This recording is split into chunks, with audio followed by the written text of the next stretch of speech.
Okay. So it's June 6, 2011. Why don't you go ahead and introduce yourself? My name is Marvin Tills. Okay.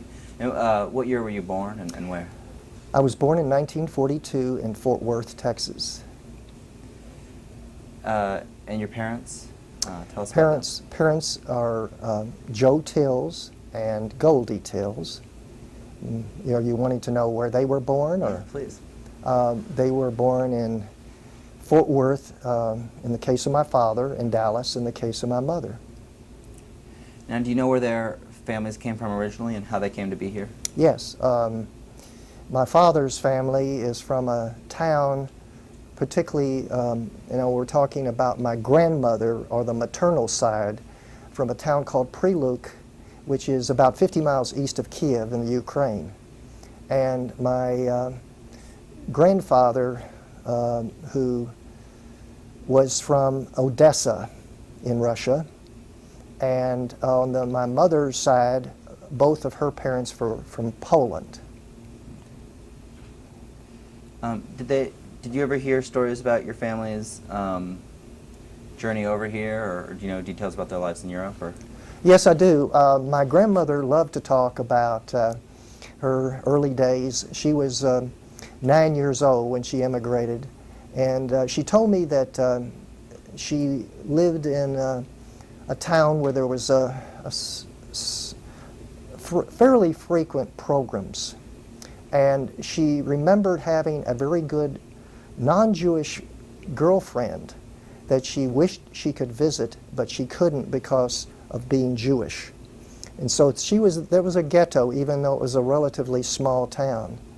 And in the case of my grandfather, although I never met him because he passed away before I was born, I was told that he was conscripted by the Russian army, and that they would particularly put Jews in the most dangerous and onerous statuses. And he and a fellow friend of his deserted and escaped, and would have been, of course, severely punished or killed if he had been apprehended. And he immigrated to Galveston. My great-grandfather immigrated to Baltimore originally, and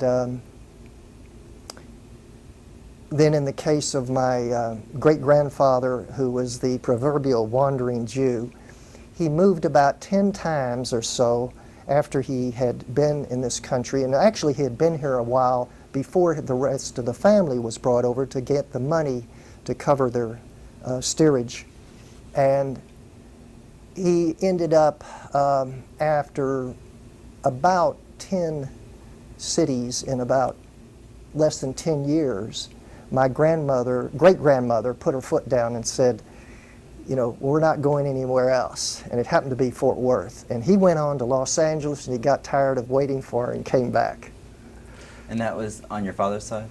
Yes, yes. That was his maternal grandfather. I can tell you a little about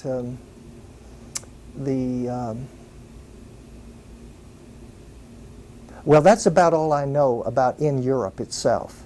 That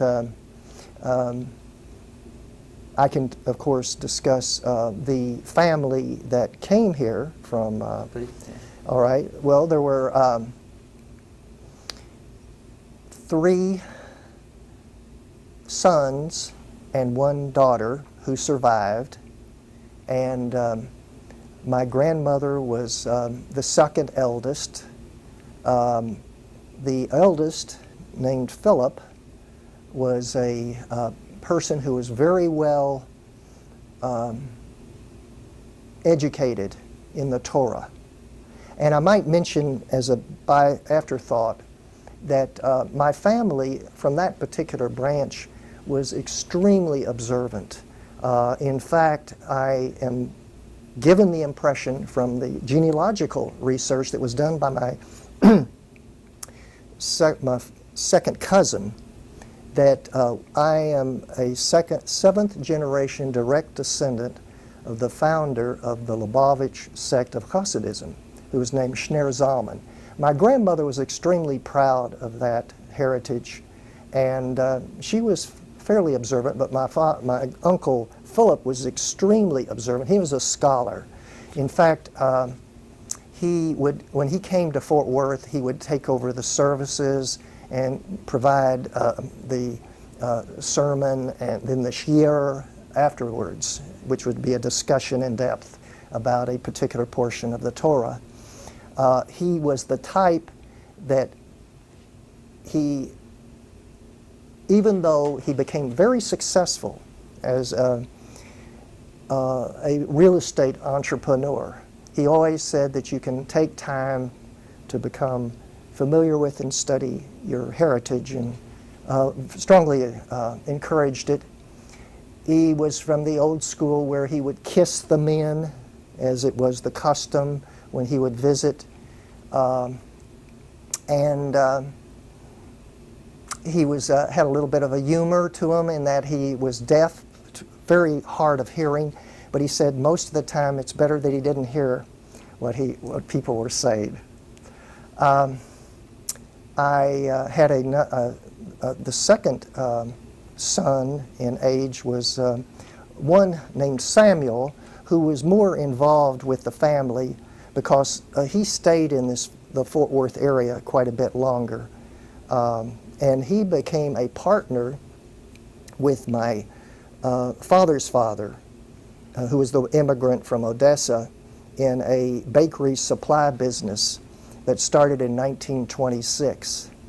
And his wife, however, was from California, and she was so homesick that she moved back after a few years, and he would commute, staying here maybe 8 to 10 months and then staying with her for a few months. He was a very mechanically inclined person and ended up inventing a fried pie, automatic fried pie machine, which never became financially successful for him, but he liked to tinker with things. And he and my father's youngest brother became partners in Dallas, and that became, particularly in the case of my father's brother, an extremely successful and large operation, which covered about 5 states. What was the name of the business? American Products. In fact, it was the same name as the one that was founded in Fort Worth. It became a branch. Fort Worth was exclusively bakery supplies to start with, and then it became a combination in Fort Worth of wholesale groceries and bakery supplies. The branch in Dallas, because of my uncle's inclinations, became more bakery equipment. And my father emphasized, actually, the longer he was in it, institutional food distribution, which became probably 95% of the sales. The youngest brother of the family of my grandmother's siblings was named Jake, and he was quite a renegade. He ran away from home, even though he was the poet laureate, junior poet laureate of the state of Texas, a very talented young person, to run away with a non-Jewish woman. And he moved to Los Angeles and became a bookseller, and was in the bohemian population of the city, and became quite an accomplished poet, a rare book dealer, to the extent that he was internationally famous. He would make tours and lectures, became an expert on the history of medieval philosophy, and was accorded several recognitions as in Who's Who. And he didn't even have a high school diploma. So he, my family in general comes from a stock that emphasized hard work and success, and it was sort of inherent. Maybe it came in the genes because of having. My understanding is that the ancestor who founded the Lubavitch movement was considered an absolute genius. Wrote an enormous amount of valuable material that's still studied regularly. Now, Jake, now this was a great uncle, right? That's right. And what was his last name? Zeitlin. Now, it's interesting, the branch in Texas usually called themselves Zeitlin.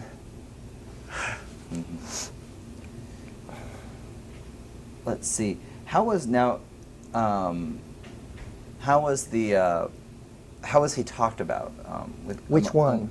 Jake. How was he talked about among your family? Well, my grandmother was very disappointed and disgusted about the way he had handled his early life. But he came back into the family later in life, and she fully embraced him and was very proud of his accomplishments. From time to time, he and his family would visit here.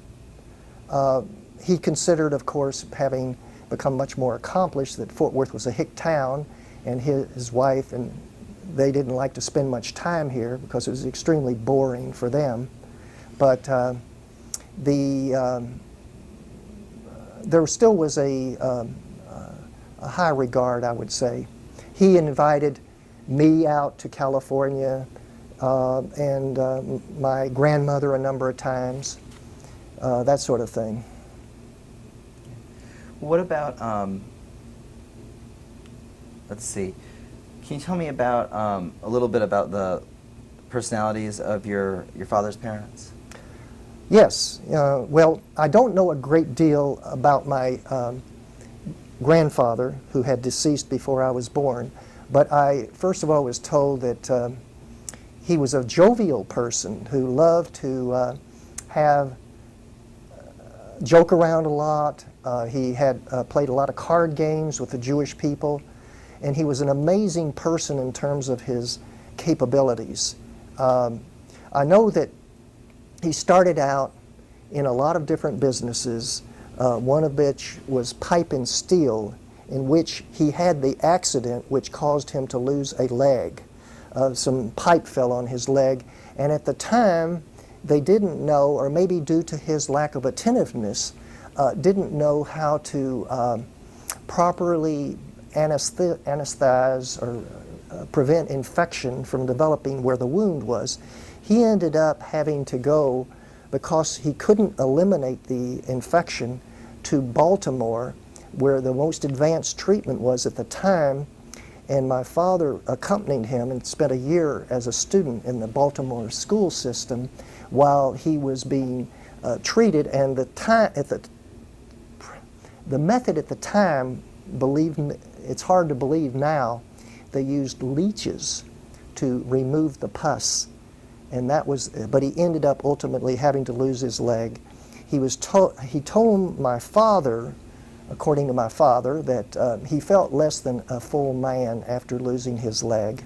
But the amazing thing is that he built that business, American Products, and I'd like to give you a little more background about before they got into it.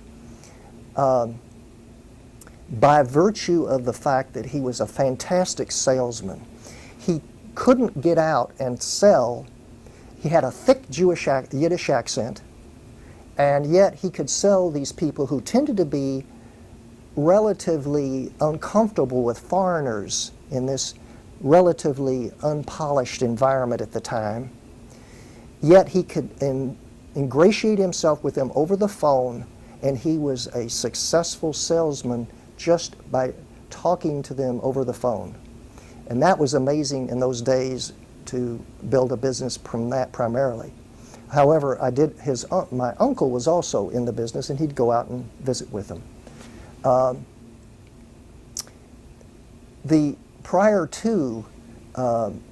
like to tell you a little about my great-grandfather. He came here to Fort Worth in 1904 or 5 as a chazan, cheder or butcher, and a chazan, a moreh, a teacher, because it was a relatively small congregation. And that evidently didn't last very long, because then I know that they went out into a little farm, maybe 15 miles from Fort Worth, to try to survive out there. And in fact, my grandmother didn't even know what it was, and I went with her, and we finally found the location. It was just an old shack. But evidently Jewish people are not adept at farming, so it didn't last long. And then they went back to Fort Worth and formed with my grandfather, a vinegar works in which they had pickles, and also sold barrels, had a cooperage business. And I remember my father told me that he lost some of his ability to smell because he'd have to go down and clean out those vats, and the chemicals were so putrid and strong that it eliminated some of his ability to smell, his olfactory senses. And then they formed American Products with my uncle, great uncle. And my great grandfather didn't live that long. He died in 1922, and my grandmother, who I remember, who was named Bessie, or Basha Fega was her Hebrew name, died in 1945, but I vaguely remember her. And okay, so getting back to the business, my parents. My grandmother was more of a quiet person who was very devoted to family, observant, but not to the extent that she would always light the candles on Shabbos, and would sit in the dark when it was past this beginning of Shabbos, unless there were lights that had already been left on in the house. And even on the holidays when she was not able to go to services in her advanced age, would read from the prayer books. And she and my father, if they didn't want me to know what they were talking about, would speak in Yiddish. So as far as my mother's parents, my grandfather was a butcherer who, along with his brothers, had meat markets, particularly kosher markets in Dallas. And he developed lung problems from having to go into the freezers many times for long periods over the years. My grandmother, and he was not a very talkative person, but very close to family. My grandmother was a jovial little lady who loved to laugh a lot, and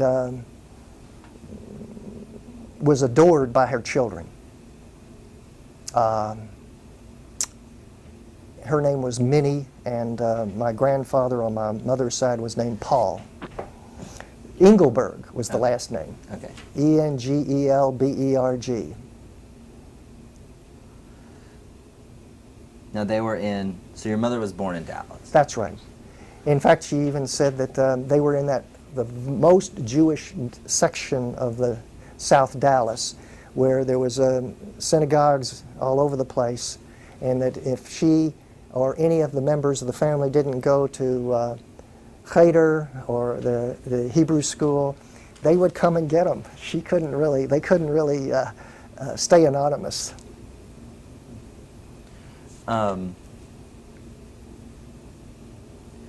And so Paul Engleberg was he was a kosher butcher? Yes, You know but more he about also had a number of non-kosher shops. He emphasized, in terms of his own business, after he broke away from his brothers, in black neighborhoods. And these were neighborhoods where it almost was like he was a member of the family with the blacks in that neighborhood. It was very, very close relationships. In other words, they would talk about their families, he would tell them about his. It was not a standard, harsh business relationship. Everybody knew each other and their families. And I remember visiting there a lot, and they give away a lot of things to the kids that came in. It was a very small town, even though it was part of Dallas. Dallas, even then, was a city of around 450,000. So it was not an environment that you'd expect in a large city. And all the members of the family worked in the business. My aunts, and so it was a situation where, and they worked all the time, like 7 days a week. what about what was the name of that business? It was called Myrtle Street Grocery. In what part of town? That was in South Dallas, in the heart of the black neighborhood, near Hatcher. And he had just one shop or several shops? Just one. But he did very well. They drove from North Dallas, because that was the Jewish neighborhood, to that store on a daily basis. And what congregation did they go to? He was always a member of Shereth Israel.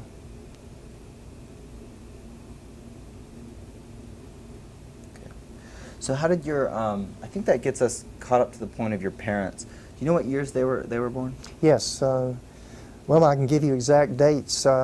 My father was born August 29, 1916. My mother, November 21, 1922.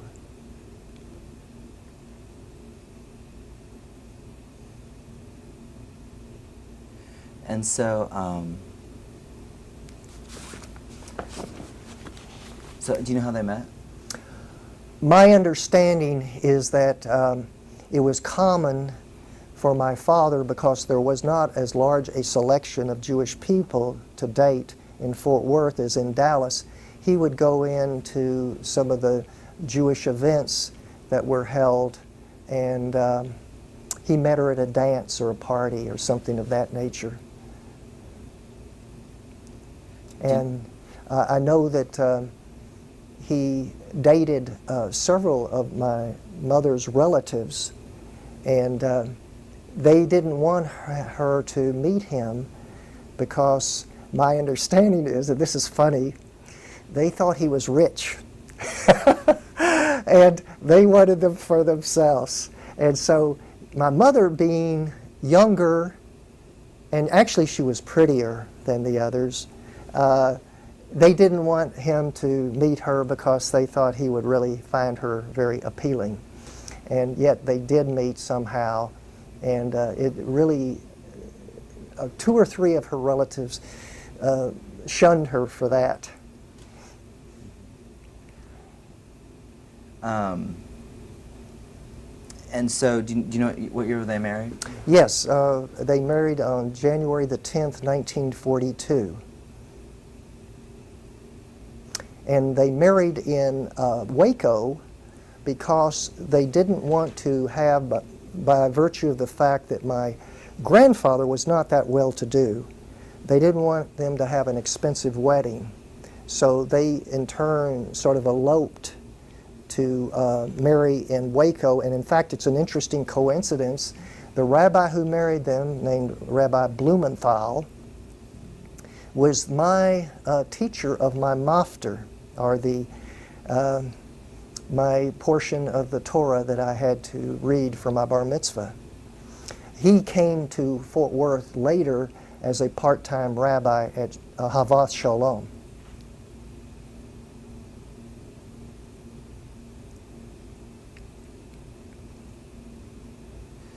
So your mom moved to Fort Worth. Your dad was in business with his family. That's right. Okay. Actually, what happened is that when he went to war as a soldier, was drafted, they had a non-Jewish man continue the business while all of the sons were in the military.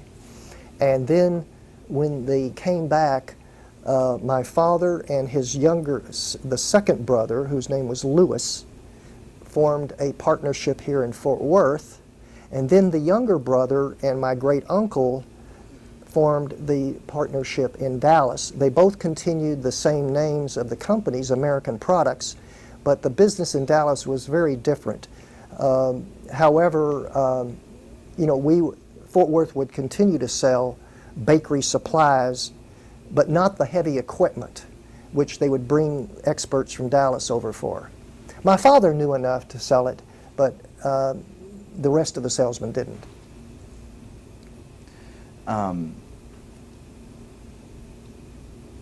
So your father was in World War II? Oh yes, yes. In fact, I was told that this is before I can remember. He was stationed in several locations up east, and my mother joined him about a year after he left for the military, and I was with them in at least 3 different locations. And I vaguely remember them carrying me around to theaters in New York. And I can remember vaguely even being in one of those glass enclosed areas where they had for crying babies. I think it was some cartoon that scared me, like Mickey Mouse, that I remember vaguely crying about. Now that's going way back. Mm-hmm. Do you know much about your parents' kind of social lives, or when they were young adults, or when newly married? Well, my father was always a very social person. My mother was social, but not quite as much as my father. I know that for one thing, the most popular thing when they were young was to, of course my father was a member of all the Jewish organizations, and my mother would go with him, and she was a member of several of the Jewish organizations.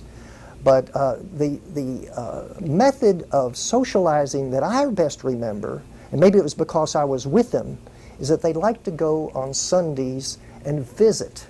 They don't do that nowadays. It would be very, very common and regular practice to go visit friends and relatives, and that was their social life a lot during the free time, to visit family or friends. Now, when you say visit, in other words, they go over with to a family, and then the kids would play together and they would talk. It would be maybe for not like 30 minutes, but 2 or 3 hours, frequently on a Sunday afternoon. And a lot of the rest of the time they were working? Or? Well, my father worked many hours. His was 7 to 7, Monday through Friday, and he, even though he didn't like to, he had to work on Shabbos half a day. And my mother worked with him in the business some of the time, but she was mostly a housewife. And my father would be, as far as social life, I remember they had a number of friends they would visit. And then he became president of the men's club, I know at least once, maybe twice, of the synagogue.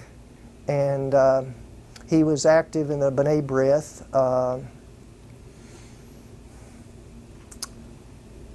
And, you know, whenever there was a project, he would be helpful. And how about the level of observance in your household? Not nearly as strong as my grandmother's, but it was fairly observant. My mother kept kosher, and it wasn't that easy in those days, even particularly toward the latter part of my childhood, because I think they lost the last butcher shop, kosher butcher shop here in Fort Worth, and they had to order from Chicago to get the kosher meat. Do you know when that might have been? About the time that they started ordering the kosher meat from Chicago, I'm going to say early 60s, early 1960s. In fact, one of my mother's best friends' husband owned the kosher butcher shop, which was the Balins. My mother played cards with, and was very, very good friends with the wife, Ann Balin. But as far as my mother's level of observance, well, my father, I should say, he always wanted to go to services on Friday night, and then my mother would used to light the candles, but I think got away from that after a period of time on Shabbos, and would attend the main Jewish holiday services, but wouldn't go for the lesser events or like Shabbos, but very infrequently. And what was the style of worship like at the synagogue? As much Hebrew as they could get by with. The rabbi wanted it to be originally Orthodox. And of course, the synagogue that had in the past been Orthodox, fully Orthodox. But when he came, there was not enough people who were observant enough to satisfy the needs of the community. So he made it what he called traditional, which was in between Orthodox and conservative. And I remember that on the Shabbos services, it was all in Hebrew, no English. But the young people went to a separate junior congregation in which we had more, of course, English.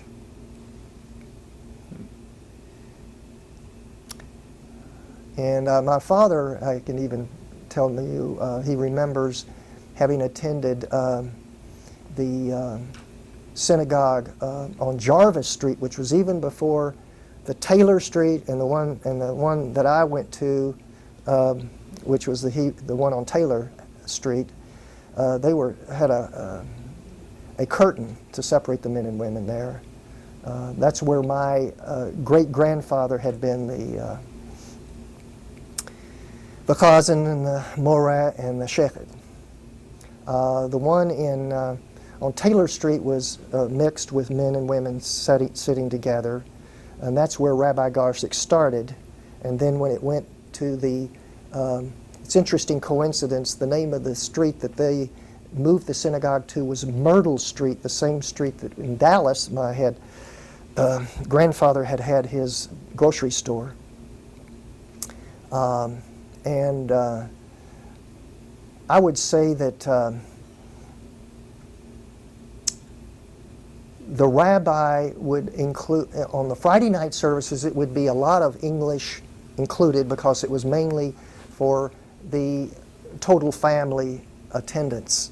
Whereas on Saturday morning, this would be the more observant people, and it would be all in Hebrew. Now, what was the name of that rabbi? Rabbi Isadore Garsek. And he was the rabbi here for 30 plus years, I would say.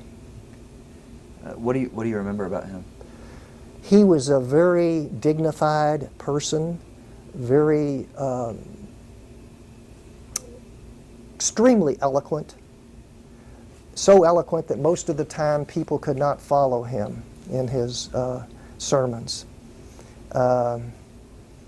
And he was highly respected in the general community.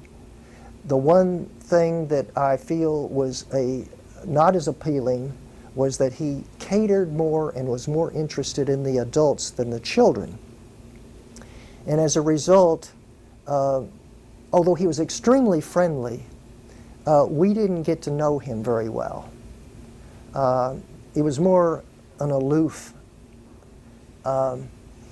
authority figure for us than someone that, although his son, who was the same age as I, invited me over their home a number of times, and I got to know him more on a personal level there. But he was a very kind and warm person, but maintained, when he was in his professional role, a certain amount of decorum and distance that he felt that a rabbi should maintain, is my guess. He was also a good-looking man, too, and that helped him in getting a lot of acceptance. Mm-hmm. Ooh, let's pause for a second. So I had a question. You mentioned the junior congregation. Who would lead those services, or what was the structure there? Well, it would be an experienced lay member of the congregation who was familiar with the services, and from time to time, various participants in the young people would lead various parts of it.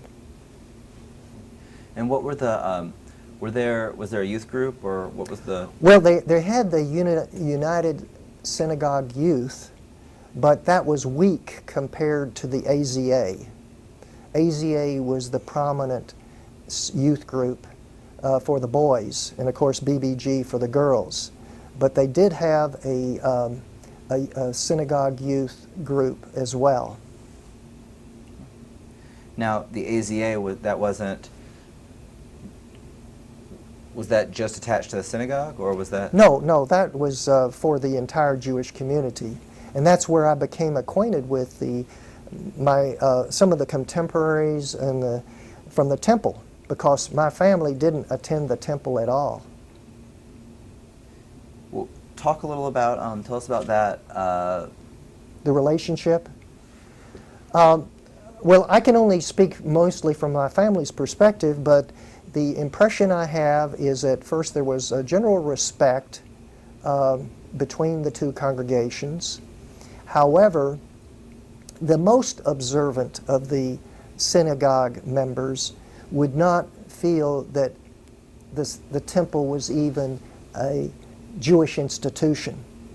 They felt that because there was not enough Hebrew, not enough content in the services, that was not even practicing Judaism as it should be.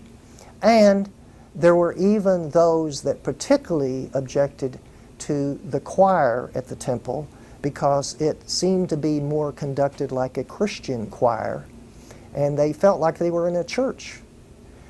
And my father's or family's attitude was that they didn't really hold anything against the temple. It was just not something that they were accustomed to, and felt that it was not their cup of tea.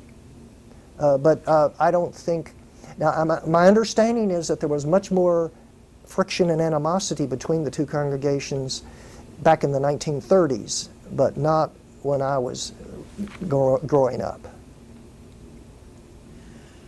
And did you go to services at the temple ever? Only on special events. Like, for instance, if there was a convention in town that would involve services at the temple, or there was a special person that I knew that was having a bar mitzvah there, it would not be on a regular basis. Well, let's go back and talk about this. I think this would be a good time to talk about your childhood. Mm-hmm. So you were born in 42? That's right, Okay. October 15. Okay. That was the latter part of the year, so that meant that I actually went to a different school than the majority of the kids where I was attending school. because they had such an overflow from the baby boom during World War II that they had to split it up. And those that were born in the latter part of the year went to a smaller school than the ones that had been born. I think it was, the split was maybe like September. Those that were born after September went to a school. I remember it was called Thomas Place.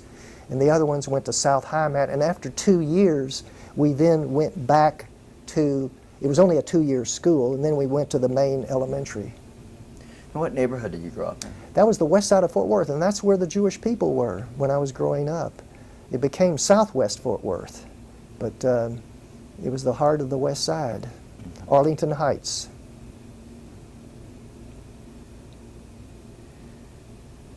And growing up, you know, who were your closest friends? Who were you?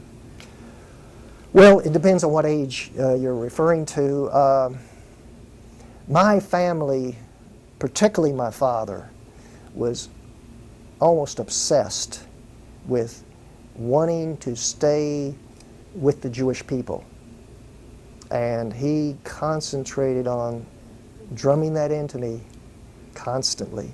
And so he would always make special efforts even for me to be able to visit and be with Jewish people. But I think in my early childhood, of course, I would play with the kids in the neighborhood who were not Jewish.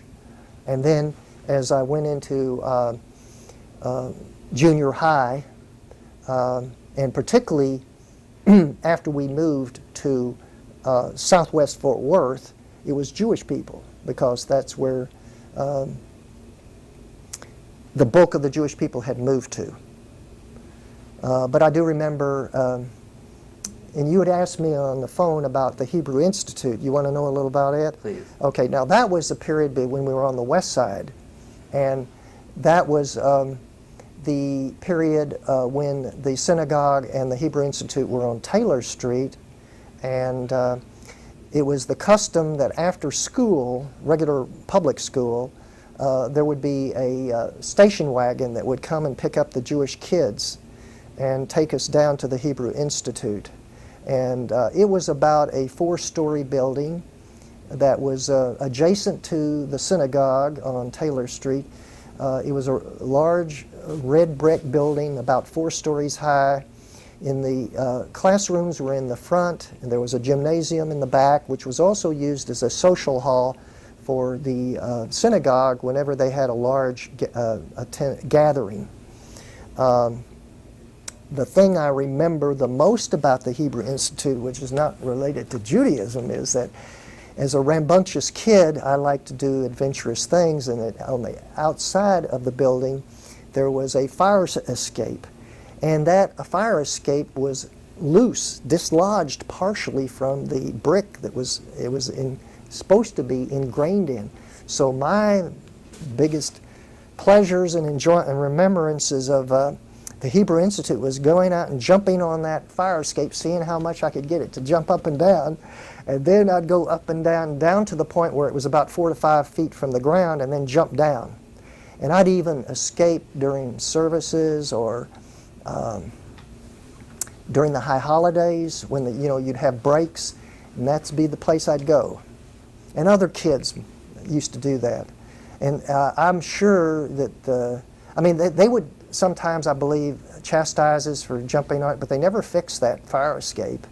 And I'm sure the city would have probably condemned it. And so that's, as far as the Hebrew instruction, I remember very little, because I was only 8 years old when the synagogue moved to Myrtle Street. But of course we'd be shuttled back home from the Hebrew Institute each evening around 6 o'clock. How many days a week was? It was 5 days, as I remember. I think that they, of course, made it a little earlier on Friday for Shabbos, Erev Shabbos. And that was the case even for the Hebrew school at the Myrtle Street location. which I remember much better. Now, you mentioned your dad going to special efforts to make sure that you were close to Jewish kids. What can you elaborate on that a little bit? My father was a very involved father. He wanted to know he didn't intrude in my activities with the kids, but he definitely wanted to know what I was doing all the time. And he would strongly encourage association with Jewish people. I think part of it was not only, he was very strongly attached to Judaism. In fact, if he could do business with a Jewish person, that would be who he preferred. If he found that somebody was Jewish, boy, he'd light up. He also was aware and felt that there was enough anti-Semitism that he felt that I was better off not getting too enmeshed with the non-Jews. And I think he was possibly worried that I would become less attached to Judaism, and that was his way of hopefully getting me more enmeshed. Besides requiring that I go to services all the time, I would go with him. And on Saturday morning when he was not able to because of his working, I would go to the junior congregation. And he would even take me to my grandmother's house, who was within walking distance of the synagogue, so that I could walk. And sometimes I'd walk. There were a lot of Jewish people that lived in that neighborhood near the shul. And so I'd see them and we'd walk together. In fact, the rabbi and his family would walk right by the house, my grandmother's house, on the way. You mentioned anti-Semitism. What was his concern, or were there things? Well, in general, in his generation, the society at large was more anti-Semitic than in my generation. And so he had in not only that, but the fact that my grandmother having been reared in an anti-Semitic environment, the Holocaust having occurred during his lifetime, and he himself, because he looked Jewish, having encountered it a number of times, was very conscious of the fact that you really couldn't depend upon and were not going to get breaks from the non-Jewish community. He didn't believe that through merit you couldn't be acknowledged and get a fair shake, but he just felt that their preference, their inclination was to not give as good a treatment to Jewish people. And therefore, you were better off sticking with your own. I didn't find the reality to be nearly as harsh as his image. But I remember my grandmother frequently saying, you got to stick with your own, that they're all trying to convert you. That was a common statement.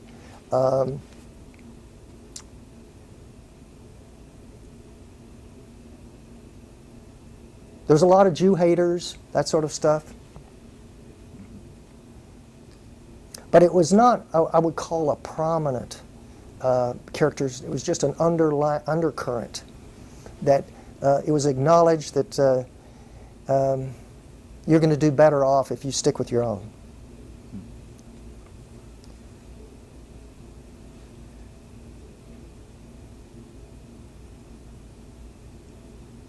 And I'm sure intermarriage was a major, major concern. He was concerned, as well as a lot of the people in the Jewish community, about the drift away from observance.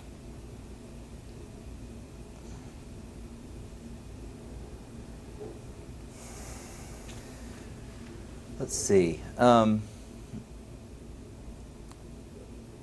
guess we'll shift gears a little bit. Were there weekday minions? Yes. Okay. Yeah. And was Was your father My able to- father would stop at those sometimes, but most of the time he worked so late that he couldn't attend. He would work till 7 o'clock, and the minions were at about 6. What about? Oh, in the morning? No. He had to be there at 7 o'clock in the morning. And they did have minions, I believe, about that time, but it would interfere with his going to that. Okay, we got off early. Now, when he retired, he went to everything. You know, he didn't. He was, in fact, all the religious education, you know, the Torah study, that sort of thing. But don't let me give the impression he was a scholarly type of Jewish person. He was more ethnically, culturally Jewish. He didn't study these Torah materials at home. It would be, he would just attend these activities at the synagogue. Okay. And did he have, you know, non-Jewish friends? Or? Yes, a few, but most of them were from the Toastmasters group, which he had attended for many years. He liked public speaking, and in fact, one of his friends from that group, he became partners with in buying old houses after he retired, renting out those houses after they'd purchased them. And I guess going back to your involvement and AZA and that sort of thing. So did you have connections with other Jewish youth in the region? Well, at the conventions, and then because Dallas is fairly close, I would go over from time to time and attend the special events in the AZA, particularly in Dallas. And of course, whenever there was a convention. What do you remember of those conventions? How did, like the sorts of events that were set up for you? The kind of events that would happen at the convention. Well, they would always have a big dance. And we would go to Friday night services, I believe, the first evening of the weekend. And there'd be some sporting event, I believe, on Shabbos. Or on Sunday. I cannot remember what we did on Shabbos, to be it's so long ago. I just remember they like to jump around from house to house a lot, you know, besides the official events that they had. In other words, they'd have groups go from one house to the other. Now, what about as you got a little older? Can you talk about junior high and high school a little bit, your experience in school? Well, I went to McLean Junior High, which is in the Jewish area of Fort Worth still. And I did fairly well in school. I was one of the, you know, in the group that did better academically. I remember I wrote an article for the school newspaper in my last year that was won a prize of some sort. And I enjoyed social studies types of courses. Nothing, with the emphasis on Judaism, I can't think of anything else.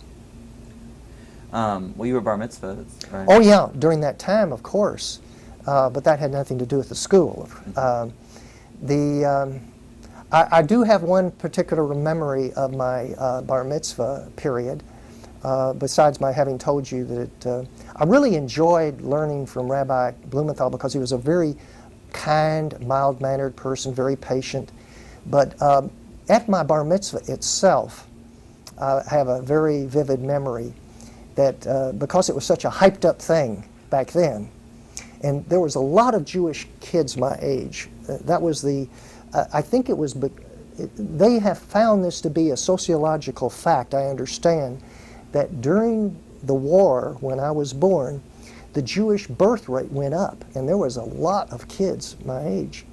And I remember that because they didn't have enough time to give us a lot of preparation for these, for the services that I had to help conduct, and had to have a speech, and then I had to read the Torah portion. I remember I was so anxious that I started to try to daven, or in Hebrew, and the words would not come out. I was so anxious and scared. And the rabbi used to have the very long tallis that concealed his arms, and you could not see what he was doing. But anyway, I was right next to him, and he grabbed my upper elbow area very, very firmly and held it very strongly. And that sort of shook me up and braced me, so that all of a sudden I got my voice back and I could continue. And I just needed something to give me that support to get me going. And but I think I would have been or squealing out the davening's portion if he hadn't done that at that moment. He had that sensitivity to what to do, and it worked perfectly. And that was Blumenthal? Or? No, Rabbi Garsek. Rabbi Garsek. Okay. He was a very, very smart man. Following your bar mitzvah, did you continue to stay active and enjoy Yes, yes, all the way up into college.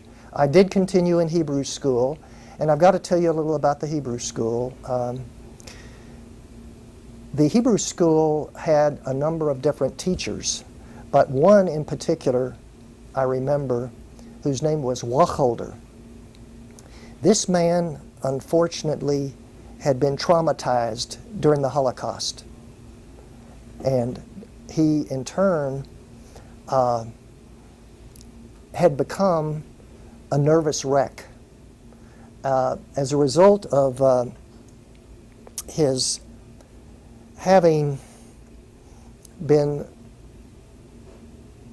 so traumatized, he had a nervous twitch and he couldn't sit still. He was always pacing the floor. And he had a distorted look on his face, even as if he had been in anguish for such a long time that it sort of stuck to his face. And unfortunately, the kids did not appreciate his tremendous difficulty in coping, and they would make fun of him, and he in turn couldn't handle the pressure, and as a result he would end up starting to say things that didn't make a lot of sense because he'd get so excited, and he'd even slap the kids, which was not uncommon, for Jewish education.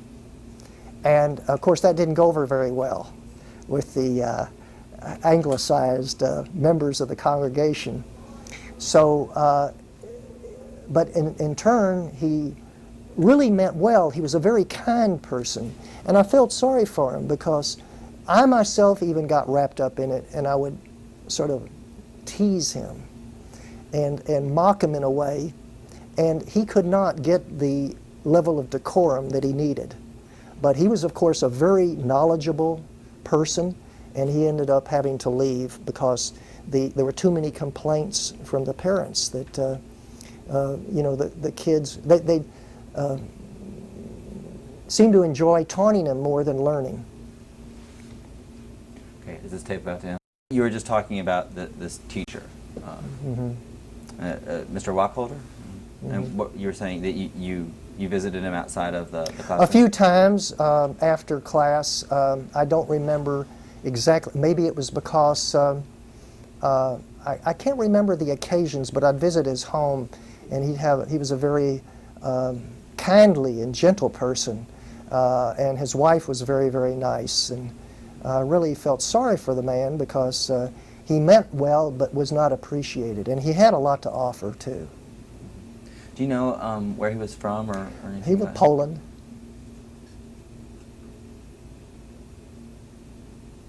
I'm sure he was in a concentration camp. Well, let's see what else we want to talk about here.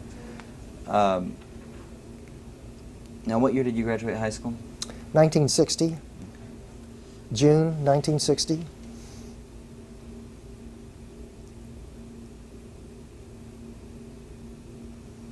And what was next for you? What did you do following high I school? went immediately to college, which was to the University of Texas at Austin. That was the school which, of course, had high academic standing and had the largest Jewish population. And that's where they had about 4 Jewish fraternities. And I was there for 1 year.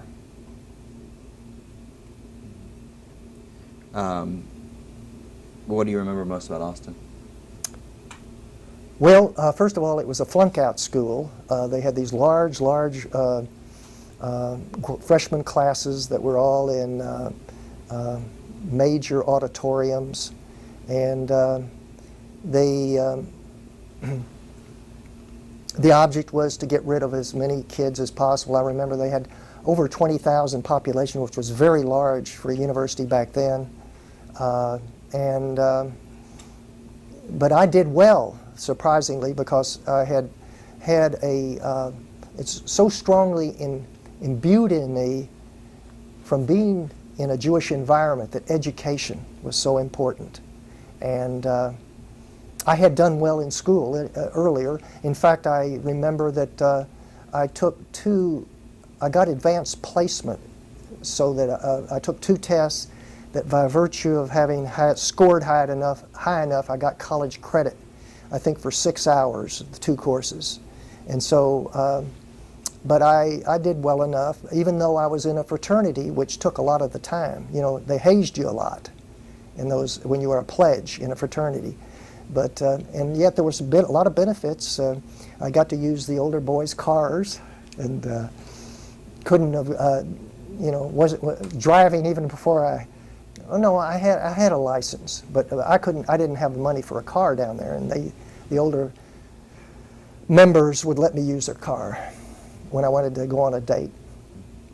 What fraternity were you in? Tau Delta Phi.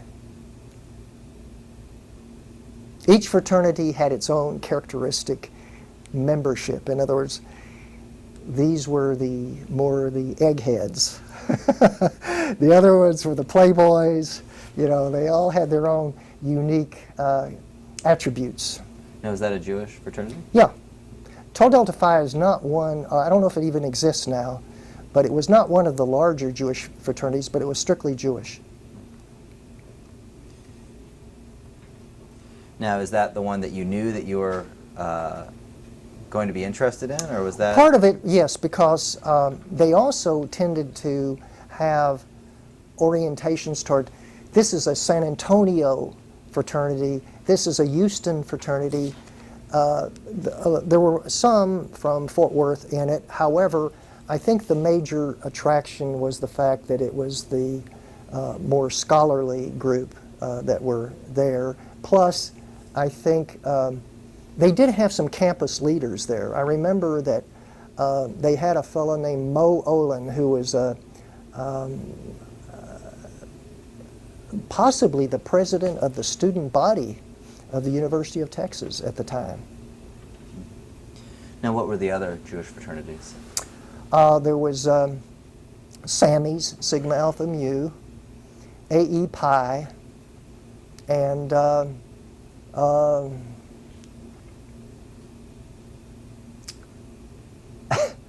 it's the one, the one that CBT, that was it. And what were their characteristics? What was each one supposed to be like? Well, ZBT was for the rich kids. AE Pi was the animals. The wild social. Sammy's was the popular Jewish guys that would be more into the campus activities. You know, like big men on campus. Although we had a couple in that category. Now, were there, I know at some point there were differences in like where your family came from That's in right. Europe. No, not in, at the University of Texas. No one was even cognizant of that.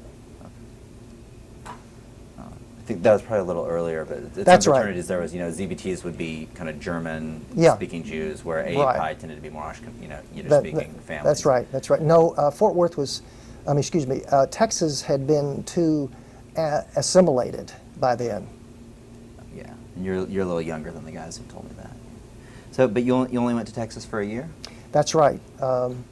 I was not evidently liked. I think it only took, 2 or 3 people for you to be blackballed. And I had aroused the disfavor of about 2 or 3 guys, and I was blackballed after a quarter or whatever, a semester, I believe. And in fact, David Garsek, who was the rabbi's son, was encountered the same thing from Fort Worth, and we ended up rooming together after that. There were several, I would say at least 7 to 8 that were blackballed. These were large fraternities. The Jewish population down in Austin was probably 1,000. So, they could afford to get rid of 4 or 5, and they'd still have a chapter of 60. And so after that affected my exposure to the Jewish people. And I, in turn, decided that I would like to go leave the University of Texas, that was almost being a black sheep. And I went to the University of Kansas because I found that it was the best school. I was looking for a good academic environment that was within a day's driving distance of Fort Worth. And it's exactly 550 miles from Fort Worth. You can make it in one day. At that time, how long did it take you to drive to Lawrence? Most of the day. It'd be like a 12-hour trip.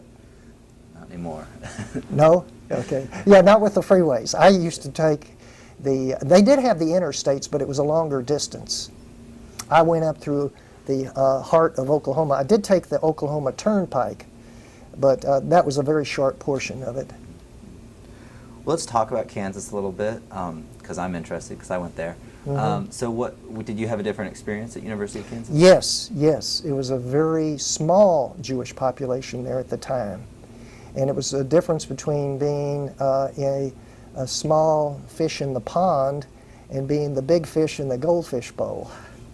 And as a result, I remember that they were even trying to reactivate the AEPI chapter.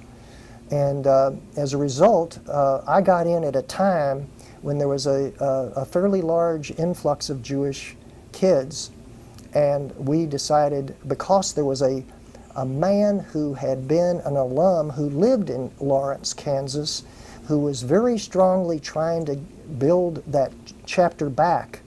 He instigated a number of sessions at which he tried to recruit the Jewish kids. And I went in with several others. In fact, I became, within a year, the president of that chapter. And that really elevated my self-esteem from having been blackballed to going to the top. And of course, I became, of course, a member of that AEPI at the University of Kansas, the Kappa Upsilon chapter. They did form another Jewish fraternity there toward the latter part of my stay, which was ZBT. And where were those Jewish kids from? Mostly from the Kansas City area. However, there were some from New York, and also western Kansas. I remember one from Great Bend, Kansas. Interesting. Did you find? And Wichita. Did you feel like you had a? Did you feel a lot in common with those folks, or did you feel like you had a different experience? Well, we were talking about two different groups: those from the east and those from in Kansas City and western Kansas or west. I would say that I felt pretty much in common because those from the Midwest were fairly similar to those in Texas. The few from New York were somewhat different, besides their accents. Mm-hmm. What else was? What do you think that difference was? Well, people from the East are a little more antsy, impatient, faster paced. Talk circles around you. Mm-hmm. And what did you study there? I had a double major. It was psychology and personal administration.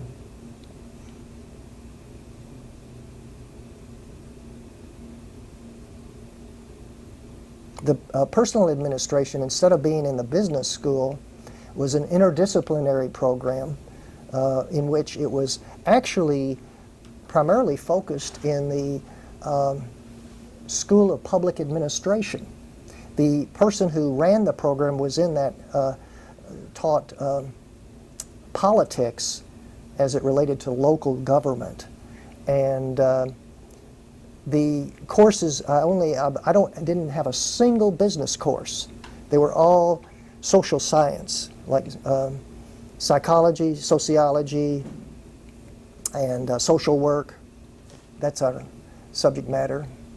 And of course, I liked psychology because I have an uncle who became a psychologist, and when I would go to visit Dallas, and that was a custom of my family, almost every week we would go over to Dallas. My mother was very close to her family there. He would give me these Rorschach tests and other kinds of psychological tests that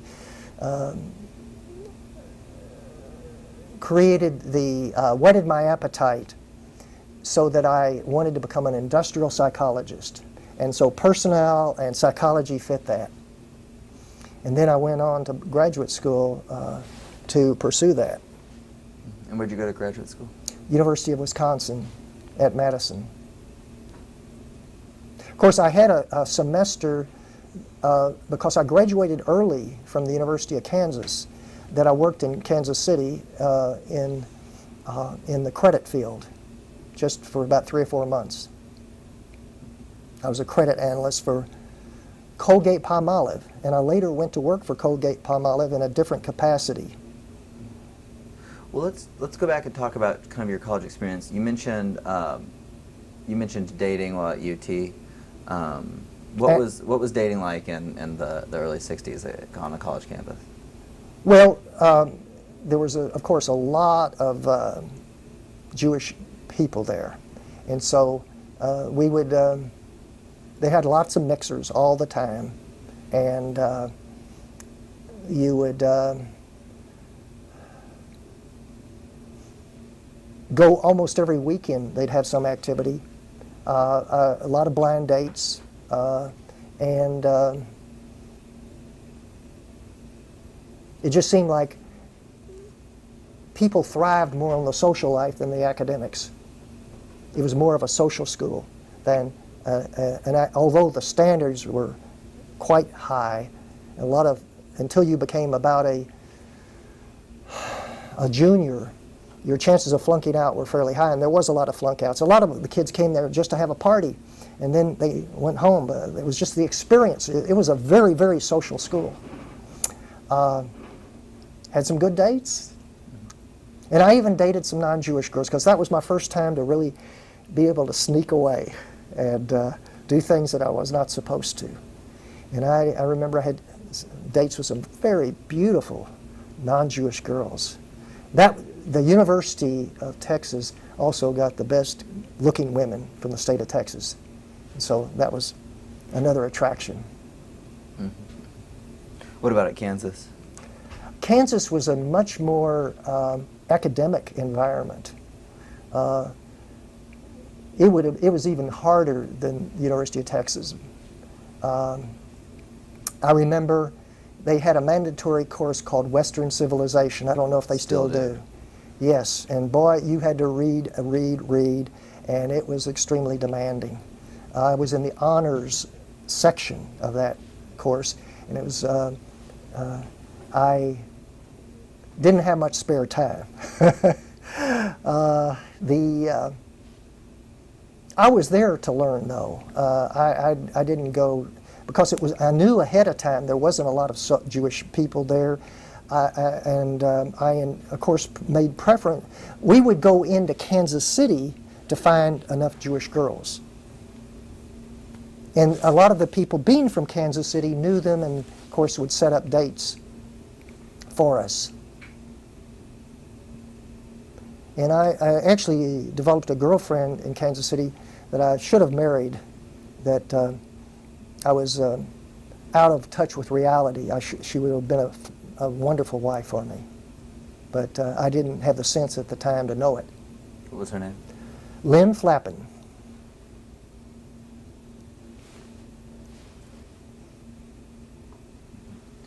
Okay, so you went to, how long were you at University of Wisconsin? 2 years, 2 years. And I got my master's in industrial relations. Actually, I completed the master's with the oral.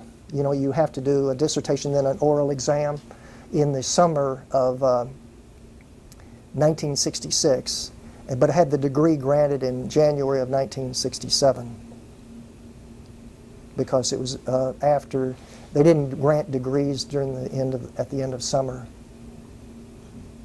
And then what I went to the University of Minnesota with the intention of going for a PhD.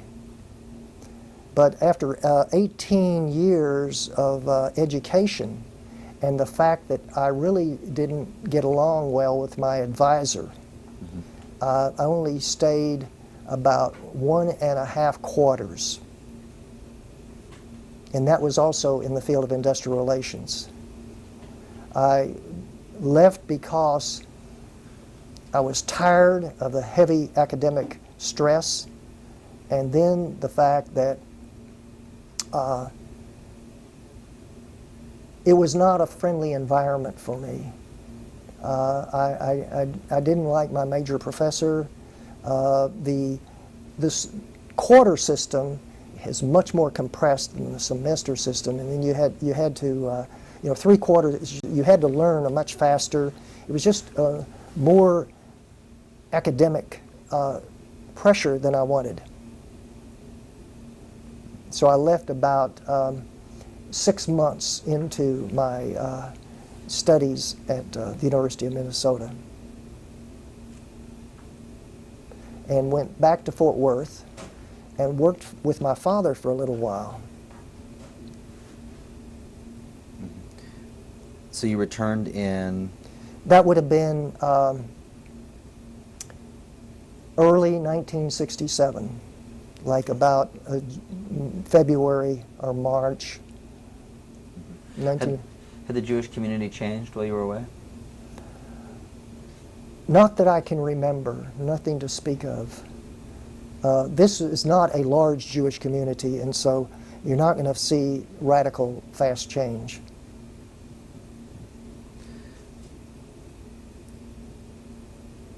So you worked with your dad. How long did you work with your Not very long, because with all of that academic experience, and my father being in a very basic business, you know, in which you're dealing with the good old boys, I felt that it was, to be frank with you, beneath me.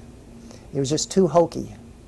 And I felt that with my education, I should get into my field that I had studied. So I then looked for jobs in the personnel field. And I got one at Texas Electric Service Company as a personnel analyst, in which I developed materials for management training programs. And that was for about 2 years. And then let's go through your work history and get some of that. Okay. Well, after that, I went to Dallas because I didn't really like the corporate politics, and thought I'd try something that's a little more hands-on. That was more of a staff position rather than operational. And I got a job as a personnel manager for Gettinger, which was a department store chain in Dallas.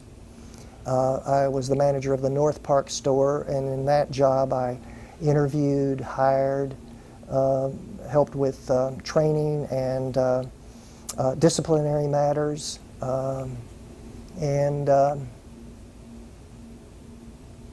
just generally administrative matters. I was very strongly controlled from the central main office as a satellite branch, but I did have enough authority to. I do remember a little story that sort of surprised me.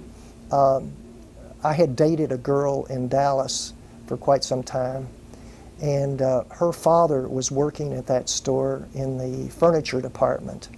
And I was relatively young, maybe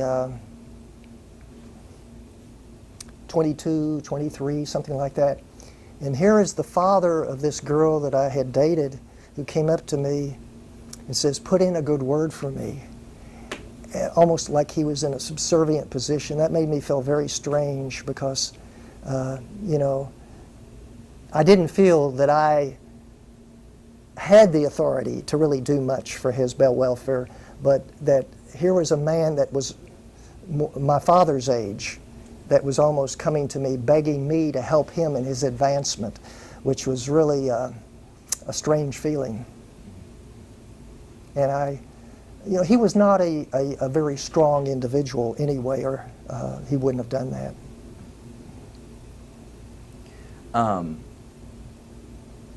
So you worked at that store. What else? Well, about a year, and actually I found that I didn't like. This was a department store where there was a lot of bickering among the women, you know, and I'd have to mediate these fights, and it was not fun. It was not my cup of tea. So I, in turn, decided that I wanted to get into something where I would be more less dependent on trying to mediate things by. And I always felt that I was a pretty good salesman, because when I was a kid, I won trips frequently selling magazines door to door. Mm-hmm. You know, I won a trip to Cuba when I was about 13 or 14 years old, and another time I won the money. I took the money instead of a trip. But it took nerve, you know. I would stay at the door until they slammed the door on my foot, or I could wedge my foot in long enough for them to finally break down. Then I went into selling toilet articles for Colgate, my Palmolive company. That was a job in which I moved to Oklahoma City and had a territory that included the western part of Oklahoma and a little bit of eastern Oklahoma. Central and western, a little of eastern Oklahoma.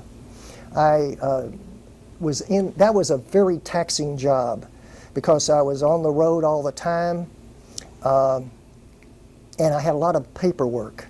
And so I really didn't have any time for social activity. And I got worn out after about a year of that and decided to come back to Fort Worth. And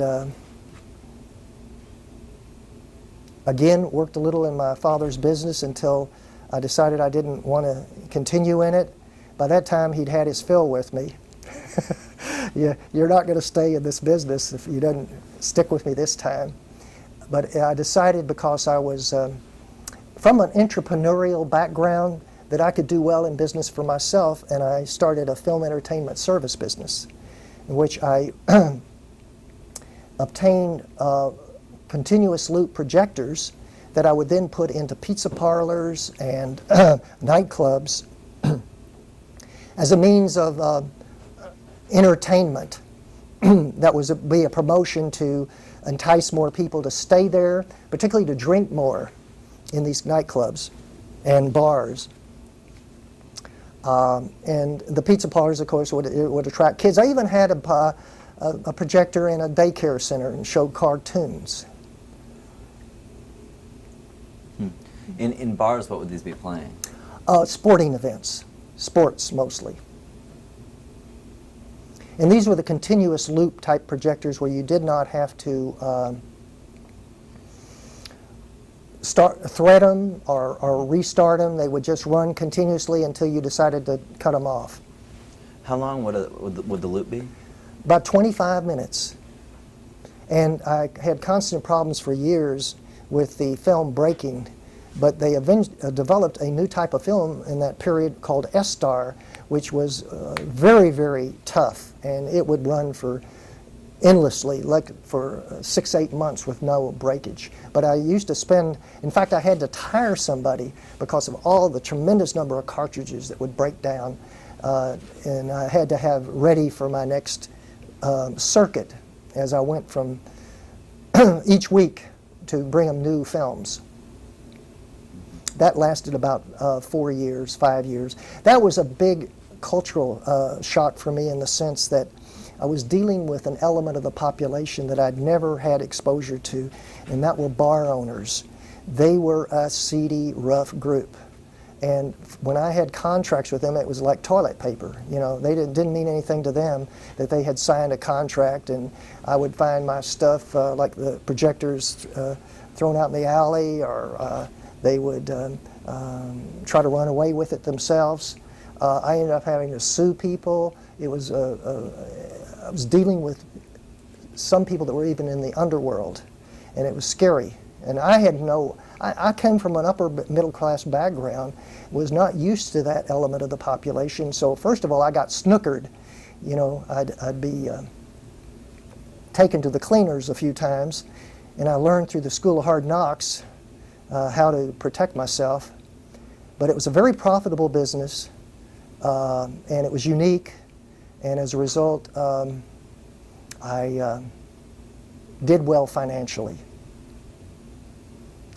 But because of the fact that I had to be on call 24 hours, in other words, like they would be showing these films 2 o'clock in the morning in these nightclubs, and if they had a breakdown on their projector, I had to get up there, replace it. And so I, you know, sometimes didn't get much sleep. Mm-hmm. And how long were, so what year did that end? 1981. Okay. And then you moved, and you were in Dallas during that period, right? That's right. That was in Dallas because Fort Worth would not have supported it.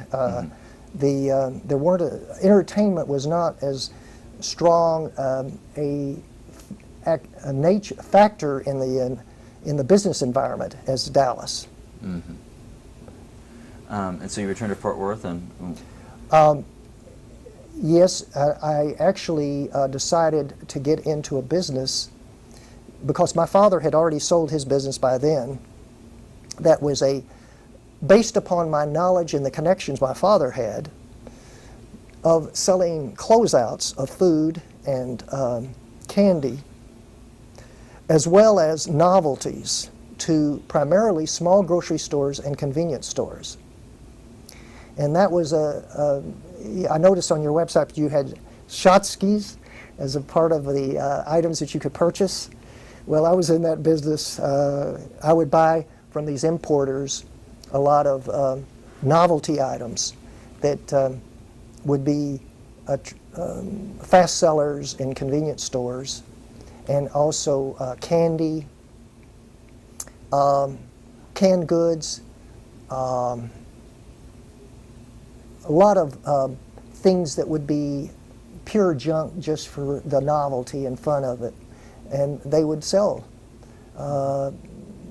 Worked mainly the west side of Fort Worth and because at one time my father was selling those closeouts of food on the east side of Fort Worth, so we split up Fort Worth. Now, what about, you know, as an adult, what were your major, outside of work, what were your major kind of interests and activities? Well, I remember being active in the Junior Chamber of Commerce. having been a member of Toastmasters that I got from my father's strong involvement. I used to attend some of his meetings and the conventions he went to, or you might say the competitions. And then I, of course, dated and liked to go to museums and to cultural events. The synagogue on the temple would frequently have speakers come in. I'd go to things like that. My father started the Great Decisions discussion group, which was a group that involved having people that were extremely knowledgeable about American foreign policy to speak. And I attended those events, which was through the Jewish Community Center here. What sorts of things would be on the agenda? Or? Well, you would have every week a reading about a particular area of the world that was having some issues. And it was developed by the Foreign Policy Association out of New York City, that they had a workbook that would have a chapter on a particular issue relating to foreign policy. And we would have a lot of questions afterwards. Well, we would have a speaker that would be knowledgeable about that topic come, or we would discuss it from a book itself, and then have a discussion of what the speaker had said, and etc.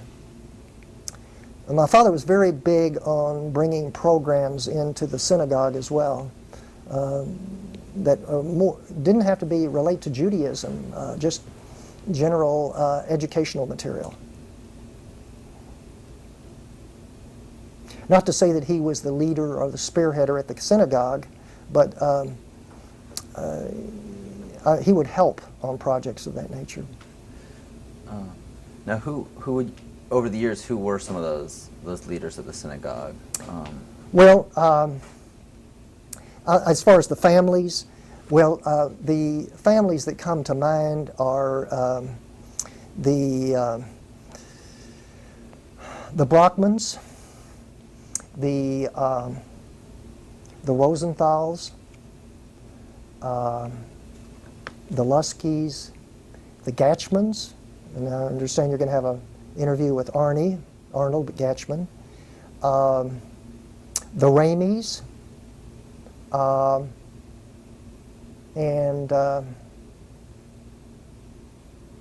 there's one other family, the Barnetts. What about the Sankaries? Sankary was very active. The reason I didn't think of him right away is the fact that his father was more of a quieter, mild-mannered person. He would not have been what I consider a major leader. They are from Syria, Syrian background, and for some reason tended to be more quiet people. But Al Sankary was very active, and I remember him being at a lot of the events. Very friendly man, and definitely a leader. He was a leader, no question about it. I'm sorry, I should have mentioned he was instrumental in a number of programs. And the synagogue was very active. It was more active, I think, than the temple because it had a larger membership at the time. And you became less involved with Jewish life? I actually did. Yes, I did. That's true. I think I attribute it to two main reasons. One is the fact that the type of Jewish education that I received was one in which there was just a peremptory exposure to the material, which was to a great extent in Hebrew, and no real explanation of the relevance of this information to day-to-day life. It was just going through rote exercises that became hollow and meaningless, particularly when I'd go to services and it was all in Hebrew.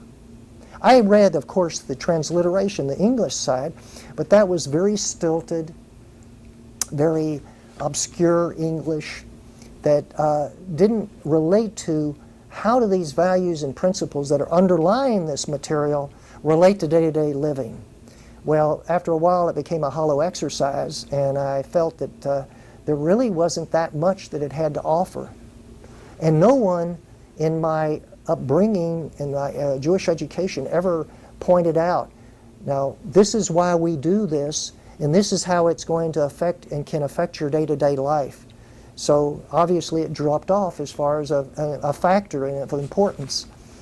And then it was all cultural, not religious, that was my attachment. The solidity and closeness of the Jewish people was very, very strong here, but not the education. Mm-hmm.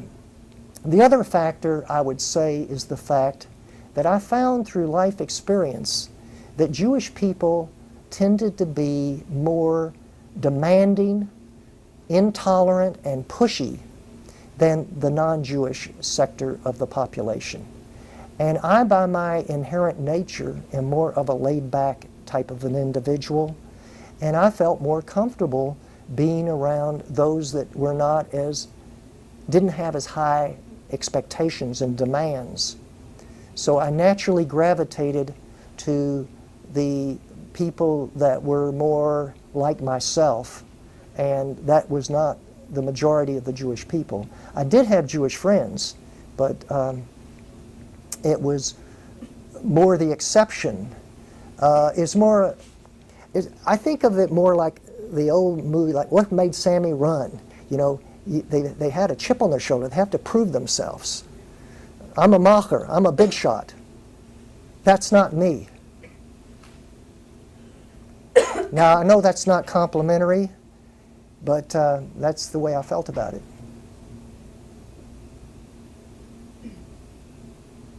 You're always having to prove yourself.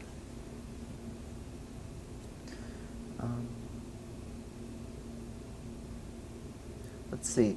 What about, man, I feel like we've gotten so much. I'm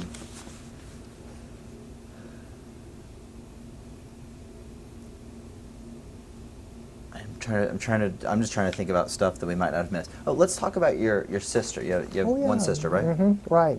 You mentioned her. Let's introduce her and talk about her life and family a little bit. Sure. Her name is Barbara. Doesn't go by her middle name, Carol Spiegel. Now, she's almost 5 years younger than myself. Born February 5, 1947.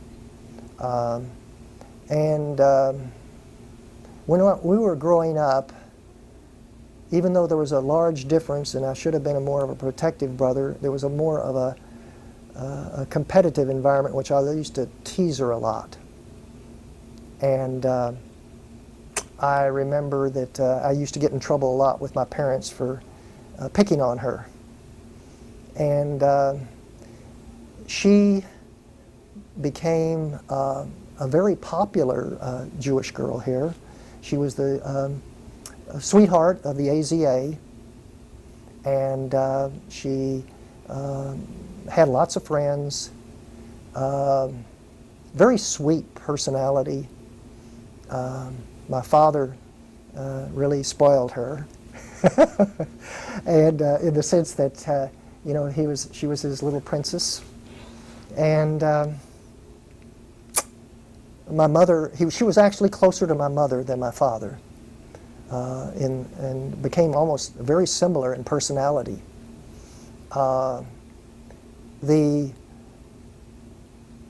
She was a good student, I remember, and won certain prizes for her scholarship, and then went to the University of Oklahoma, where she was a member of SDT, the sorority, Jewish sorority there. But she had developed during her time that she was in Fort Worth, close ties to two Jewish boys here, one of whom was Stanley Spiegel, who in turn became very, very attached to her, and she to him. And after 1 year, he convinced her to come back to Fort Worth and go to TCU, where she got her degree. But she, in turn, ended up marrying him, I believe, about the time that she got her degree. And because Stanley had an older brother who had a business, a tailoring business, as well as a tuxedo rental in San Antonio, and he offered him the opportunity to go into that business with him and have his own shop in a short period of time. He and my sister moved down to San Antonio very shortly after their marriage, and they have been there ever since. Have they maintained stronger ties to the Jewish community? Or? Yes, they're very strongly integrated into the Jewish community. I know that, in fact, they donated enough money for a Joe Tills library at the Jewish Community Center. My brother-in-law, Stanley, became extremely successful. He still is. And so he's been a very strong benefactor, I think, of the Jewish community there. I know that he's brought special exhibits of Jewish things into San Antonio. But he and my sister have a home in Dallas, a second home there, that because they like to come and visit their children who live in Dallas, among other reasons. My sister taught Spanish for a while after her graduation, and then became an assistant in a community center for the underprivileged, and then does mostly volunteer work now. Like she works with she goes to some Jewish retirement home and works with arts and crafts for the elderly there. And I know she's a docent at the McNay Art Museum, which they have school children frequently come through. And she was also a tour guide for a while. She did that for a living. For San Antonio has quite a few attractions, and she was a paid tour guide for a while. Was it common for Jewish students to go to TCU? No, no. It was really for those who wanted to stay at home and didn't have the desire to leave home. They did have a few from Dallas and a few from outside the area, but you could count them on your hand. In fact, they didn't even have a Hillel until very recently at TCU.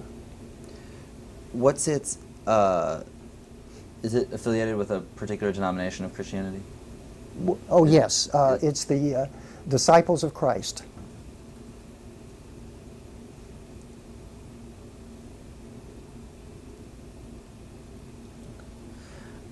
They call it the Christian Church.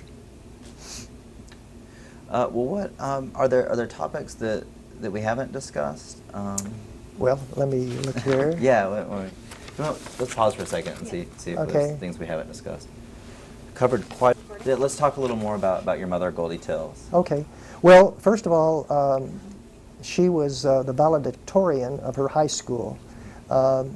She was a very, very worried type student, always worried that she was going to get A's and everything. And she didn't enjoy school, but always had to have those perfect grades. And she had a scholarship, but because of the obsessiveness that she had toward always getting the perfect score, she decided not to go to college, even though she had some scholarships offered. And she worked as a secretary at E.M. Cann's department store in Dallas, which is a Jewish-owned department store, and for one of the top executives, one of the Toblowskis who owned the company. And she also even had a period in which she was a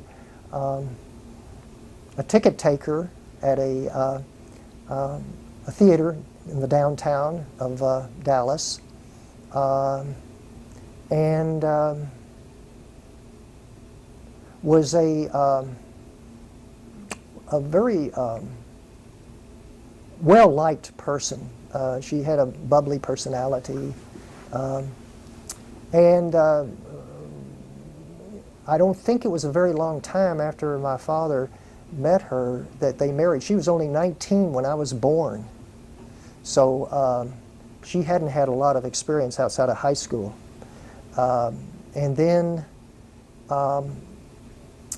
upon coming to Fort Worth, she joined the Jewish organizations like the Ladies Auxiliary of the Ahavath Sholom Synagogue, Hadassah, and City of Hope, I remember, was another one, and was active in those groups for a few years. However, she became, because of her stronger allegiance to her family, she was so close, and was the case of all of her siblings, to her immediate family, that she would travel to Dallas at least once a week, and even in her later years, 2 and 3 times a week, to visit her mother and sisters. And my aunt, who is her one of her younger sisters, had moved to Fort Worth back not many years after she had, and she would frequently, her typical routine in the morning would be for she and my aunt to go to a particular drugstore and have coffee. And this was a sort of in the Jewish area. They saw all the Jewish people, and then she would play in various Jewish card groups, gin rummy, canasta, mahjong, you name it. And she developed very close friends from those groups, and she would, maybe 2 or 3 nights a week, she'd be going to these card games. She also, she didn't in her early years, but she became a really gourmet cook, phenomenally good cook. And so it's amazing I'm not 350 pounds. And she, like a Jewish mother, loved to feed her kids. So she would have sometimes a lot of people over, and we have big feasts. But you couldn't stop eating. The food was that good. Now, when she cooked, she knew kosher, Jewish dishes, but she didn't emphasize them. Go ahead. That's what I was going to ask about. Were there occasions on which you would eat Jewish dishes, or? Oh yeah. Mm-hmm. Well, particularly the holidays, but she could make good kugel, and what is that with the cabbage and the inside, and have a meat roll inside it? I've forgotten the name. Stuffed cabbage. But yeah, stuffed cabbage. I'm sure there's a Yiddish name too. Yeah, there is a Jewish name I've forgotten. Tzimmus, gefilte fish. Now, did she made her own gefilte fish? Oh, yeah, very good, excellent, much better than you'd get in the jars. Do you remember her making that? Oh yeah. Anything about the process? Well, I just know it was smelly. I didn't watch her in the kitchen. That's another thing. I guess it was part of the culture, the tradition of the time. It had nothing to do with Judaism, but the boys didn't have much to do with the female activities. And in fact, I was really spoiled in the sense that my mother never insisted on my making up my bed in terms of household duties and things like that. That was more of a woman's job. So my sister, of course, learned all the domestic things, how to cook. She knows how to cook, to prepare kosher meals, and she even keeps kosher down in San Antonio. That was very strongly ingrained in my mother by her parents. And then as far as helping in the kitchen, no, that was my sister's job. Who were, I just want to ask, who were some of your mom's closest friends? Who did she? I remember names like Ann Cohen, Ann Balin. Now, I don't think. This is one I hadn't thought about prior to our meeting here, and so it's going back through the cobwebs to remember the names. Ann Hertzfeld. Okay. I remember the last names: Mrs. Schwartz, Mrs. Hertzfeld,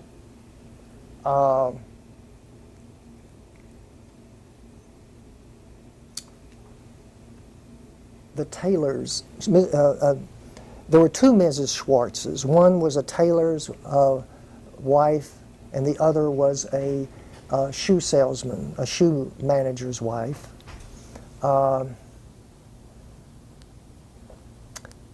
And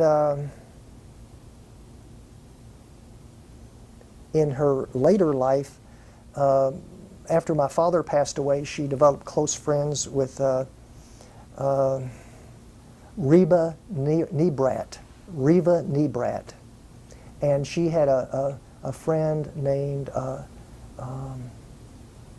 and I'm probably going to butcher the name, it was Wisebroad, very similar. I didn't have any contact with these women to speak of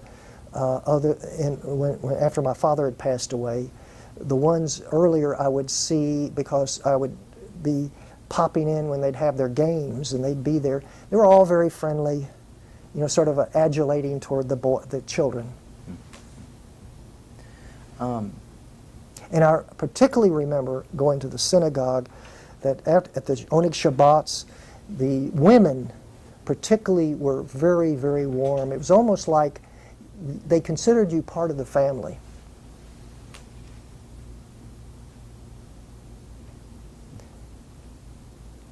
Did your mother have much contact with outside the Jewish community? Not much, very little.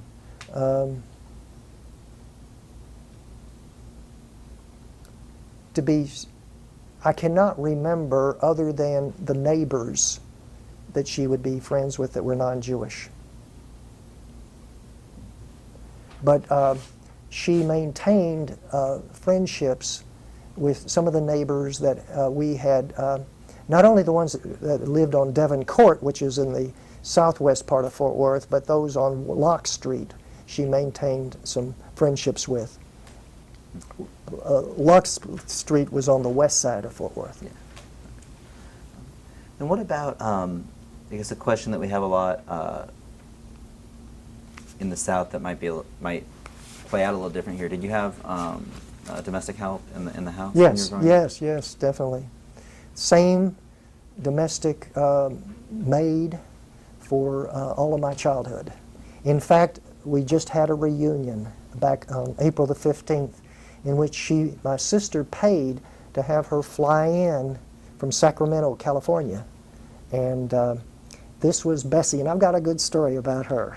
Okay, I was a very mischievous kid, always getting into things where I shouldn't have. And I remember for some reason that I had some neighbor on the block away from me do something that I thought was a nasty or an infraction of what he should have done with me. So I went down to his house, and I can't even remember what it is that I did, but I disturbed his lawn, or I knocked over his flowers, or something in his yard. This man got enraged, and he started chasing me. And it was not with the intent of just chastising. He was going to beat me up. And so I was a pretty fast runner in my day. I was a skinny little kid. And I ran as fast as I could to get back. And on my way, I started hollering, "Bessie, Bessie, Bessie," the maid. She came out on the porch. And then when the man, he was just a few feet from me, she stood up to him and said, "Don't you touch one hair on that boy." And she was very firm. She was not a hard type person at all, real sweet. But, and I, of course, ran up right behind her. You know how a little kid sort of grabs on the legs of a adult? And she said that being black and standing up to a white man at that time was really a dangerous thing. In fact, she started shaking like a leaf after that. But she, in essence, he backed off. She said, "Don't come one step further." And it was more like she was going to fight him too, as well as call the police. But she told me that afterwards, not only was she shaking like a leaf, that she wouldn't go up to the bus stop by herself. She wanted us to watch, because she had to catch the bus to get home, up at the corner. It was the opposite side of the corner from the direction that the neighbor lived. But for 2 or 3 weeks, she was wanting us to watch her as she left the house. When did she tell you this around the time this happened, or is this something she told you about later? I remember it vaguely, but she always used to laugh about it with me, that she probably saved my life. I know I would have been beaten pretty badly. Now, what was the, is this tape coming to an end? Mm-hmm. Just to be safe. Let's just pop another one in. I just want to ask a couple. Okay. So we're with Marvin Tills. It's June 6th. You had just told a story about the woman that worked in your parents' house, Bessie. Now, what was her last name? Richardson. Okay. Actually, it was Ashford at the time, and then she remarried. Mm-hmm. So, about the story about her confronting a man who had been chasing you. Yeah, white man. White. And how scary that had been. For her as well as me. Mm-hmm. What was do you know the demographics of Fort Worth when you were younger, percentage-wise maybe? Or? Well, it's all very much of a guess, but I would say probably 50% to 60% white, probably 20% black, and maybe the rest would be Hispanic. I actually think there were more blacks than Hispanics here early years. Later it reversed. It became more Hispanics than blacks. And you had said that it was not a very tolerant community, or? Well, toward the blacks in the early years, yes.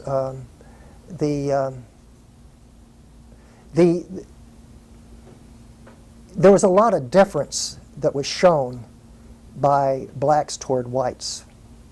You didn't step out of line. And I remember even some of the people calling them boy and talking to them, grown men as if they were children. It was not a situation in which there was hostility, but they knew their place.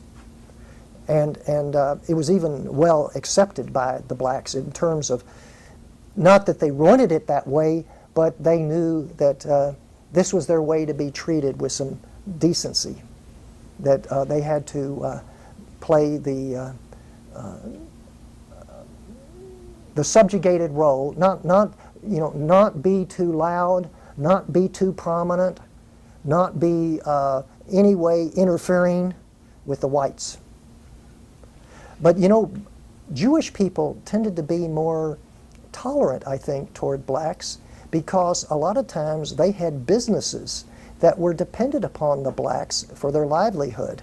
And they got along well with them by virtue of the fact that they're being a minority and discriminated against somewhat. They felt more a kinship. Is there a specific example of that you can think of, or just a general? Well, I just remember there being in both my grandfather's business and the grocery store in Fort Worth that I had worked for when I was a kid. By the way, that's a little of an interesting story. That I told you that my grandfather had escaped from Russia. Well, he had escaped with a man who was named Blinderman, who in turn had opened some grocery stores. And my father, because the family had stayed close, particularly during the period of my grandfather's life, had developed friendships with the Blindermans, and they had some grocery stores. I went to they gave me jobs when I was a kid, like on the weekends to make a little extra money. So anyway, in these stores, I found that it was like the blacks would tell them about their family and how close they were, and they joke a lot. It was not like a standard business relationship. I touched on that before. And as far as the general white community, they had no contact with the blacks other than if they had a job to do. Whereas I would think that there was a little bit of social interaction between the Jews and the blacks on a personal level. Is that something? Is that something that was kind of talked about, or was that? No, it's just a fact. It was mainly due to business. You know, you had the contact. If you were working around them all the time, sometimes they would develop personal friendships, and they'd visit or come by the store just for personal visits about something that happened in the family or something of that nature. I know that there was a lot of blacks at my grandfather's store in Dallas that would just come to visit. And did that affect, you know, I guess you were an adult by that time, but by the I was never prejudiced. In the 50s or 60s, did that affect how you viewed kind of political events, do you think? Or? Well, I always felt, and I think the Jewish people have always had a sympathy for the underdog, that we didn't believe in segregation or discrimination. And I know that there was no objection in the Jewish circle. Now, there are, even among the Jews, a few, very few, usually uneducated people that tended to be a little bit discriminatory. I do remember a little bit of that. And it was more like they were competitors of theirs for jobs, etc. You might see some of that prejudice there. But among them, the standard Jewish person, no, never. Let's see. In general, would you say that there was a difference in politics between Jews and non-Jews in Fort Worth? I would say the Jews were more liberal. Yes, more liberal. But no, not. Are there any particular story or anything? No, I didn't get involved. Of course, I was still fairly young. I was only about 13 or so, when the civil rights movement really started taking off. I can only vaguely remember that I know that Rabbi Shur here at the temple did speak out on behalf of integration. I don't remember if Rabbi Garsek did. I don't remember any specific movements in which we tried to, at the synagogue, to promote integration. It came fairly easily and fast here in Texas. It was not a major wrenching experience. Well, are there other things that we haven't touched on? I can't think Feel of like anything. we've covered a pretty broad swath, and we're at over 2 hours. Okay. Um, Well, I appreciate your. I'm sure later we'll both think of something. Of but course, you of can email me course, or of something. course. Well, thanks so much for your time. Well, you're more than It's been really welcome. excellent speaking to you, and I think we got a lot of great. Well, great stuff I here. enjoyed being able to be the center of attention. I hope that this will be of some value to others. I think it will. Yeah. Okay. Thank you so much. You're Yeah. welcome.